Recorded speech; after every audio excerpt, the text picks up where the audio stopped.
మన తండ్రి కుమార పరిశుద్ధాత్మ దేవునికి వందనాలు స్తోత్రాలు చెల్లించుకుంటూ దేవుడి దినమందు మనకిచ్చిన వాక్యము సమూయేలు మొదటి గ్రంథము 25వ అధ్యాయము 28వ వచనం చదువుకుందాం. నీవు బ్రతుకు దినములన్నిటను నీకు అపాయము కలగకుండును. దేవుడి వాక్యం ద్వారా మనల్ని దీవించును గాక. దేవుడు మనకి వేళ వాగ్దానం చేస్తున్నాడు ఏమని అంటే, నీవు బ్రతుకు దినములన్నిటను అపాయము నీకు కలగకుండును. అపాయములు మనం చూస్తూ ఉన్నాం. అపాయాలు మనకు తెలిసి రావు, యాక్సిడెంటల్గా వస్తాయి అపాయాలు. మనం అనుకోకుండానే అపాయాలు కలుగుతూ ఉంటాయి. ఈ మధ్య మనం చూస్తున్నాం కదా, టోల్ గేట్ దాటుతున్నప్పుడు BMW కారు మీద వచ్చి ట్యాంకర్ పడిపోవడం. ఆయన అనుకున్నాడా? ఆయన క్షేమంగా టోల్ గేట్ దాటేస్తున్నాను అనుకున్నాడు. అంతలోనే వచ్చి ట్యాంకర్ మీద పడిపోవడం. ఆయన తను ఎంతో సేఫ్టీగా ఉండాలని ఆ కారు కొనుక్కున్నాడని తెలియజేస్తున్నారు వార్తల్లో. దానిలో సేఫ్టీ మెజర్మెంట్స్ ఉంటాయి, అందుకనే ఆ కారు కొనుక్కున్నాడని తెలియజేశారు.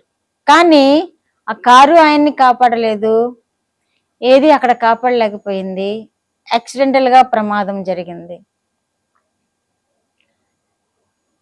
కానీ మన దేవుడు మనకి ఈవేళ వాగ్దానం చేస్తున్నాడు ఏమని, నీవు బ్రతికిదములన్నిటను నీకు అపాయము కలగదు. మన దేవుడు మనకు తోడుగా ఉంటే అపాయాలు రావు. అలాంటి యాక్సిడెంట్స్ అన్నిటిని తప్పించేస్తాడు దేవుడు. అలాంటి ప్రమాదాలన్నిటిని తప్పించేస్తాడు. ఎందుకంటే వాగ్దానం చేస్తున్నాడు కదా మన దేవుడు. వాగ్దానం చేసిన దేవుడు నమ్మదగిన వాడు అని కూడా మరి ఒక చోట రాయబడింది కదా. కనుక మనకి వాగ్దానం ఇస్తున్నాడు, నీవు బ్రతుకు దినములన్నిటను నీకు అపాయము కలగదు, కలుగకుండును అని తెలియజేస్తున్నారు. కనుక మన దేవునిని ఆశ్రయించినప్పుడు మనము క్షేమంగా జీవించగలుగుతాము. మన దేవునిని మనము ఆశ్రయించినప్పుడు మనము ఆనందంగా జీవించగలుగుతాము. మన దేవునిని మనము ఆశ్రయించినప్పుడు మనము ఈ జీవిత కాలంలో అపాయాల బారిన పడకుండా ఉంటాము. అపాయాలు వస్తాయి, కానీ క్షణంలో దేవుడు తప్పించేస్తాడు వాటి నుండి. వాగ్దానం చేశాడు కదా, ఆ క్షణంలోనే మనకి కన్నురెప్ప పాటులని అపాయం మన మీద పడకుండా చేస్తాడు దేవుడు. ఆ ప్రమాదాలు జరగకుండా చేస్తాడు దేవుడు. ఎందుకంటే మనము ఆయన బిడ్డలము, ఆయనను సేవిస్తున్న వారము. మనకిచ్చిన వాగ్దానాలన్నీ ఆయన నెరవేర్చడానికి ఇష్టపడుతున్న దేవుడు. నెరవేర్చడానికి ఇష్టపడి వాగ్దానాలు చేస్తున్న దేవుడు. తప్పకుండా దేవుడు మనల్ని కాపాడుతాడు.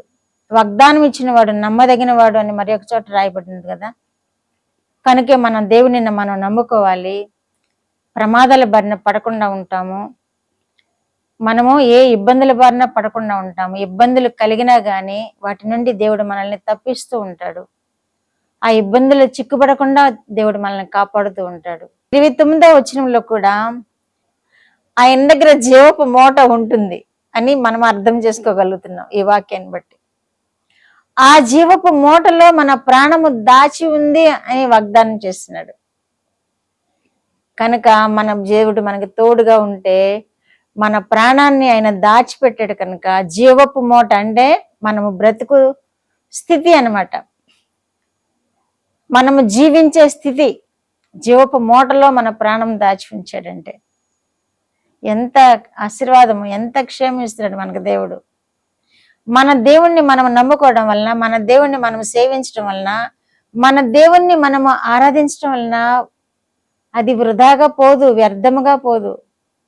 ఆయన రాసి ఉంచిన వాగ్దానాలన్నీ మన పట్ల నెరవేరుస్తాడు. ఆయన రాసి ఉంచిన వాగ్దానాలన్నిటినీ మనకు జరిగే వరకు ఆయన కాపాడుతూ కునుకడు, నిద్రపోడు. ఈ వాగ్దానాలన్నీ స్వతంత్రించుకుందాము, ఆశీర్వాదకరముగా జీవిద్దాం.